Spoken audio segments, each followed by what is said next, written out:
Trajneri i kombëtares shqiptare Silvinho ka publikuar listën e lojtarëve të grumbulluar për 2 ndeshjet e muajit tetor sfidën kualifikuese të Kupës së Botës kundër Serbisë dhe miqësore ndaj Jordanisë.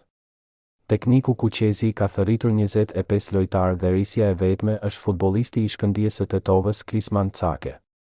Qendërmbrojtësi ka qenë më parë pjesë e kombëtares shpresa dhe pas paraqitjeve të mira me Shkëndijën ku arritën edhe kualifikimin historik në Conference League ka bindur trajnerin Silvinho për ta ftuar në kombëtare.